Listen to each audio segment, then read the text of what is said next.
하박국 3장 7절에서 9절까지입니다. 우리 다 같이 한 목소리로 읽습니다. 내가 본즉 구산의 장막이 환난을 당하고 미디안 땅의 휘장이 흔들리는도다. 여호와여, 주께서 말을 타시며 구원의 병거를 모시오니 강들을 분히 여기심이니이까, 강들을 노여워하심이니이까, 바다를 향하여 성내심이니이까. 주께서 활을 꺼내시고 화살을 바로 쏘셨나이다. 셀라. 주께서 강들로 땅을 쪼개셨나이다. 아멘. 우리 이 말씀 가지고 2시간에 걸쳐서 생각해 보았습니다.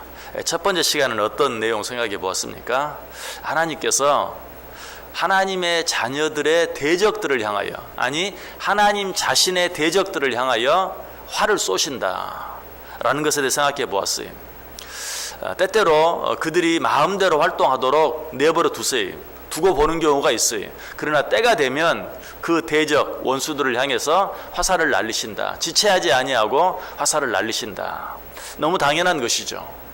자, 바로 지난 시간에는 두 번째로 무엇에 대해 생각해 보았습니까? 하나님께서는 이처럼 자기의 대적을 위해서, 자기 자녀들의 대적을 향해서 화살을 쏘실 뿐만 아니라 자기 자녀들을 향해서도 화살을 쏘실 때가 있다. 언제 그런다고 그랬죠? 자기의 자녀들이라 할지라도 잘못된 길로 갈 때, 옳지 않은 길로 갈 때, 하나님이 원치 않는 길을 갈 때 징계의 의미로 하나님께서 그들을 향해서 화살을 날리신다. 이것도 당연한 것이, 사랑하는 아버지가 그 자녀를 잘못된 길로 갈 때 매를 때리고 징계하는 것처럼 하나님께서도 당신의 자녀들이 잘못하면 화살을 날리신다, 징계하신다. 여기까지는 우리가 얼마든지 이해할 수 있어요. 자, 그런데 하나님께서 화살을 날리시는 경우가 한 가지 더 있어요. 언제 그렇게 하십니까? 자기의 자녀들을 향해서 화살을 날리시는데 잘못했을 때뿐만 아니라, 징계의 의미뿐만 아니라 당신의 자녀들이 아무런 잘못도 행하지 않았는데도 그들을 향하여 화살을 날릴 때가 있다라는 것이, 그 대표적인 경우가 욥을 향해서 하나님이 화살을 날리신 것이, 욥은 잘못이 없었어요. 그럼에도 불구하고 하나님께서 그에게 엄청난 고난과 시련을 주셨어요. 욥기 16장 12절과 13절 보시면, 내가 평안하더니 그가 나를 꺾으시며 내 목을 잡아 나를 부서뜨리시며 나를 세워 관역을 삼으시고 그의 화살들이 사방에서 날아와 사정없이 나를 쏘므로 그는 내 콩팥들을 꿰뚫고 그는 내 쓸개가 땅에 흘러나오게 하시는도다.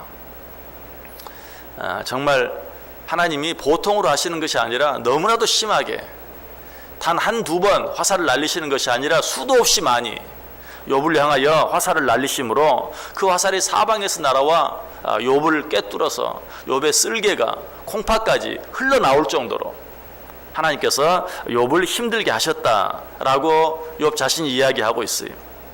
왜 하나님께서 이렇게 하실까요? 하나님의 대적, 하나님의 자녀들의 대적을 향해서 화살을 쏘실 뿐만 아니라 하나님의 자녀들이 잘못했을 경우에 징계의 의미로 화살을 날리실 뿐만 아니라 당신의 자녀들이 아무런 잘못도 없는데도 욥에게 하셨던 것처럼 화살을 날릴 때가 있다. 왜 그렇게 하시는가? 여러분, 우리는 그 답을 알죠. 이런 경우는 하나님이 왜 이렇게 하시는 것입니까?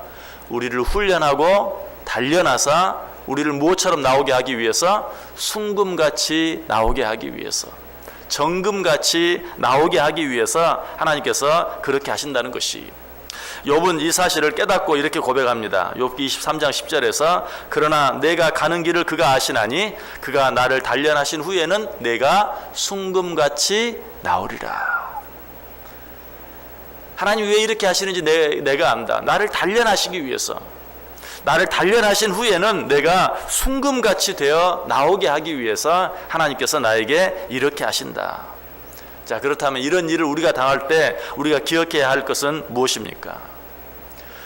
그 문제의 원인이 나에게 없다면, 그 문제의 원인이 나에게 있는 것이 아니라 하나님께 있다면, 물론 그 문제의 원인이 나에게 있다면, 어떤 경우죠? 내게 잘못이 있을 때, 내가 잘못한 일이 있으면 속히 그 잘못을 회개하고 돌이키고 하나님께로 돌아가야 돼. 그런데 아무리 생각해도 내가 이런 벌을 받을 만한, 이런 시련을 받을 만한 잘못을 한 일이 없다면, 그 원인이 내게 없다면 그 원인이 누구에게 있어요? 하나님께 있는 것이. 하나님이 뜻이 있어서 나에게 그 일을 허락하신 것이. 그렇다면 그 문제를 해결하실 수 있는 분이 누구예요? 오직 하나님뿐이에요. 어떤 문제의 원인이 나에게 있는 것이 아니라 하나님께 있다면 그 문제를 풀 수 있는 열쇠도 하나님이 가지고 계신다는 사실이. 그러므로 이런 일이 있을 때 우리는 하나님 앞에 전적으로 매달릴 수 있어야 돼요. 먼저 하나님, 이 일 속에 감추어진 하나님의 뜻이 무엇입니까? 하나님, 나로 하여금 깨닫게 해주옵소서라고 먼저 기도할 수 있어야 돼요. 그리고 나서 계속해서 어떻게 기도해야 합니까? 하나님, 이 시련 앞에서 내가 쓰러지지 아니하고 능히 이길 수 있게 해주옵소서. 하나님, 내게 이런 문제를 주셨사오니 감당할 수 있는 힘도, 감당할 수 있는 지혜도, 감당할 수 있는 믿음도 내게 허락해 주옵소서라고 하나님께 기도할 수 있어야 돼요. 욥이 그렇게 했어요. 욥기 16장 17절에 보면 그러나 내 손에는 포악이 없고 나의 기도는 정결하니라. 아무리 생각해 보아도 내가 이런 시련을 받아야 될 만한 잘못이 내게 없습니다.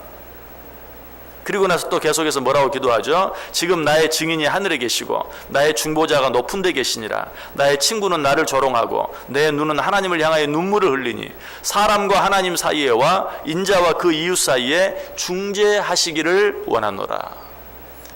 하나님, 내가 왜 이런 일을 당해야 합니까? 사람들이 내가 이런 일을 당하는 것을 보고 욥이 무슨 죄를 지었길래, 네가 죄를 짓지 않았다면 어떻게 이런 일이 너에게 있겠느냐, 나를 비웃습니다, 조롱합니다. 하나님, 그러나 나는 내가 왜 이런 일을 당해야 하는지 알지 못하겠습니다. 주님, 사람과 사람들 사이에서, 하나님과 나 사이에서 중재하여 주옵소서 라고 하나님께 기도하고 있는 모습을 보게 돼요. 이스라엘 백성들도 그렇게 했어요. 그들이 아무 연고 없이 무고하게 고난을 당하고 고통을 당할 때 하나님께 기도합니다. 이사야 26장 16절에 보면 여호와여, 그들이 환난 중에 주를 앙모하여 싸우며 주의 징벌이 그들에게 임할 때에 그들이 간절히 주께 기도하였나이다. 여러분, 이유를 알 수 없는 시련, 이유를 알 수 없는 고통, 고난이 여러분 가운데 닥칠 때가 있습니까? 오직 하나님께 기도할 뿐이에요. 왜? 그 문제의 원인이 나에게 없어요. 그 문제의 열쇠를 하나님이 갖고 계세요. 우리는 그 하나님 앞에 기도할 수 있어야 돼요. 우리에게 주어지는 어떤 시련이든 어떤 어려움이든 어떤 고통이든 우리가 그 일을 통해서 하나님 앞에 나아갈 수만 있다면 그 어려움, 그 문제 자체가 우리에게 유익이 되고 축복이 되는 것을 믿으시기 바랍니다. 왜? 하나님께서 그것을 위해서 우리에게 주시는 것이, 내가 어떤 잘못 때문에 징벌을 받는다면 회개하게 하기 위해서, 그런 잘못이 없음에도 불구하고 나에게 그런 어려움을 주셨다면 그 일을 통해서 하나님이 나를 더 가까이 하시기 위해서, 그 일을 통해서 하나님께서 내게 주시기를 원하시는 축복을 받을 수 있도록 나로 하여금 충분히 준비되게 하기 위해서. 그래서 고난과 시련은 축복의 통로가 된다고 우리에게 말하는 것이. 사울의 아비 기스가 암나귀를 잃어버렸죠. 그래서 사울에게 이 암나귀를 찾아오라고 시킵니다. 사울은 사환 한 사람을 데리고 이 암나귀를 찾아 나서죠. 온 곳을 다 헤매고 다니는데도 이 암나귀를 찾을 수가 없어요. 그래서 사울이 사환에게 말합니다. 도무지 찾을 수 없다. 잊어버렸나 보다. 이제 집으로 돌아가자. 그때 사환이 어떻게 하죠? 여기까지 이왕 왔는데 이곳에 아주 훌륭한 유명한 선견자가 있습니다. 그러니 그 선견자를 좀 만나보고 갔으면 좋겠습니다. 그 선견자가 누구였죠? 사무엘이었어요. 그래서 이 사환의 말대로 사울이 선견자 사무엘을 만납니다. 그때 사무엘이 사울을 보고 어떻게 하죠? 이스라엘 왕으로 기름을 붓는 것을 보게 돼요. 자, 이 과정을 통해서 우리에게 주는 교훈이 있어요. 사울의 아버지 기스가 암나귀를 잃어버린 거, 좋은 일이에요, 나쁜 일이? 나쁜 일이에요. 좋은 일이 아니. 사울이 그것을 찾기 위해서 온 군대를 다 헤매고 다녔지만 그 암나귀를 찾을 수 없었던 것, 이거 좋은 일입니까? 나쁜 일입니까? 나쁜 일이. 그러나 그 일을 통해서 하나님께서는 사울로 하여금 누구를 만나게 하셨어요? 선견자, 선지자 사무엘을 만나게 하셨어요. 그리고 그 일로 말미암아 사울이 이스라엘의 왕으로 기름 부음 받게 되고 결국은 이스라엘의 왕이 되는 그런 축복을 받게 된 것을 보게 돼요. 하나님이 하시는 일은 항상 이래요. 이유 없이 암나귀를 잃어버리는, 이유 없이 암나귀를 아무리 찾고 헤매도 그 문제를 도무지 해결할 수 없는 그런 어려움, 그런 고통을 당할 때가 있어요. 여러분, 그럴 때는 오히려 소망을 가지셔도 돼요. 그럴 때는 오히려 기대를 가지셔도 돼요. 이유 없는 고통 앞에서 우리는 더 쉽게 낙심하는 경우가 많은데, 이유가 없으면 우리는 더 기대할 필요가 있어요. 하나님이 도대체 어떤 일들을 위해서 이런 일들을 나에게 허락하셨을까? 여러분, 하나님이 하시는 일은 항상 잃는 것보다 얻는 것이 더 많게 하시는 것, 이것이 하나님께서 일하시는 방법이에요. 이유 없이 나로 하여금 무엇을 잃어버리게 했다면, 이유 없이 나에게서 무엇을 빼앗아 갔다면 정말 그것과는 비교할 수 없는 것으로 우리에게 주시기 위한 것이 틀림없어요. 그래서 사도 바울은 뭐라고 말해요? 내가 지금 받는 고난, 시련, 환난, 이것이 장차 받을 하나님의 영광에 비하면 도무지 비교할 수 없다라고 그렇게 고백하고 있는 것을 보게 돼요. 하나님께서 때때로 이유 없이 나를 사방에서 공격하실 때가 있어요. 아까 욥을 향해 그랬던 것처럼 사방에서 나를 향하여 화살을 날릴 때가 있어요. 우리는 그런 경우를 만나면 뭐라고 말합니까? 사면초가에 처했다. 정말 사면초가, 사방이 나를 둘러싸고 꼼짝달싹 할 수 없게 만드는 그런 상황 가운데 내가 처했다라고 말해요. 그러나 이런 경우를 할지라도 하나님께서 나를 망하도록 내버려 두진 않아요. 그래서 사도 바울은 이 사실을 깨닫고 고린도후서 4장 8절에서 뭐라고 말합니까? 우리가 사방으로 우겨싸움을 당하여도 쌓이지 아니하며 답답한 일을 당하여도 낙심하지 아니한다. 여러분, 우리가 사방으로 우겨싸움을 당하도록 하나님께서 내버려 두실 때도 있어요. 아니, 하나님이 나를 그렇게 만드실 때도 있어요. 그러나 그런 때도 우리는 꼭 기억해야 돼요. 하나님께서 나를 사방으로 우겨싸움으로 말미암아 그대로 망하도록 내버려 두지 않는다. 그런 경우라도, 하나님께서 나를 사방으로 에워싸는 경우라도, 악한 대적마귀가 나를 사방에서 에워싸도록 내버려 두는 경우라도 하나님께서 반드시 한 길은 뚫어 놓으신다. 어떤 길이죠? 위를 향한 길.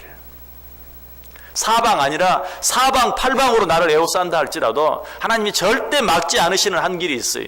위를 향한 길은 막지 않아요. 아마 사람들이 이런 사실을 경험적으로 깨닫고 알았던 것 같아요. 그래서 사람들이 입버릇처럼 하는 말이 있어요. 어려움이 있을 때. 하늘이 무너져도 솟아날 구멍이 있다. 하나님이 그렇게 하시는 것인지 모르고 그저 하는 말인 것 같아요. 그러니까 하나님이 정말 그렇게 하세요. 사방팔방으로 나를 에워싸도 항상 솟아날 구멍.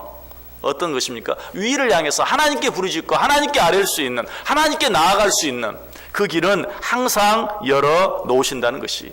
사도 바울은 이 사실을 뭐라고 말하죠? 사람이 감당할 시험 밖에는 너희가 당한 것이 없나니 오직 하나님은 미쁘사 너희가 시험 당할 즈음에 또한 피할 길을 내사 너희로 능히 감당하게 하시느니라. 감당하지 못할 시험 당함을 허락하지 아니하신다. 어떤 시험을 주시든지 우리를 아무리 순금같이 만들기 위해서, 정금같이 만들기 위해서 나를 실현하고 연단한다 할지라도 반드시 당할 만한, 감당할 만한 시험을 주시고 감당할 수 없을 즈음에는 피할 길을 내주신다. 사방으로 나를 에워싸도 위를 향한 길은 항상 뚫어 놓으신다라고 이야기하고 있어요. 그래서 역시 사람들이 하는 말에 앞이 깜깜하다, 뭐 진퇴양난이다, 앞으로도 갈 수 없고 뒤로도 갈 수 없다, 사면초가다, 앞으로 뒤뿐만 아니라 뭐 동서남북으로 그 어디로도 피할 곳이 없다, 아니 사방팔방이 꽉 막혔다, 이런 말이 있어도 위가 막혔다, 하늘이 막혔다라는 말은 없어요. 사람들이 경험적으로 아는 것이 하늘이 무너져도 솟아날 구멍이 있다. 여러분, 이것을 우리는 단순히 인간적인 표현으로 받아들일 것이 아니라 정말 그 솟아날 구멍이 무엇인가, 하나님께서 위를 향한 길은 반드시 뚫어 놓으셨다. 여러분 가운데 어떤 어려움이 있습니까? 어떤 힘든 일이 있습니까? 어떤 이해할 수 없는 일이 여러분 가운데 일어나고 있습니까? 그 문제의 원인이 나에게 없다면 염려하지 마세요. 그 문제의 원인이 나에게 없다면 하나님께서 그 일을 나를 위해서 주신 일이에요. 때가 되면 하나님께서 그 가운데서 나를 건지사 나로서는 도무지 상상할 수 없었던 축복으로 대신 갚아주실 것이. 이유 없는 고난을 당할 때 그러므로 우리는 낙심할 것이 아니라 오히려 기대와 소망을 가지고 하나님을 한 번 더 바라보고 하나님 앞에 한 걸음 더 가까이 나아가고 하나님 앞에 그 모든 것들을 기도로 아뢰고 잊어버릴 수 있어야 돼. 이것이 믿음이.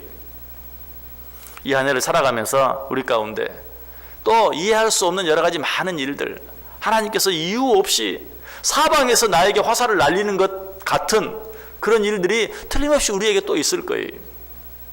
그때 우리는 욥과 같이 그 모든 일들을 하나님께 맡기면서 하나님께서 나를 실현하고 단련하고 훈련하신 후에는 나를 순금같이 나오게 하시리라. 이 믿음 가지고, 이 고백 가지고 내게 닥치는 그런 모든 어려움, 모든 시련, 모든 환난들이 변하여 축복이 되게 하는 복된 한 해, 복된 저와 여러분들 다 될 수 있기를 주님의 이름으로 간절히 축원합니다. 기도하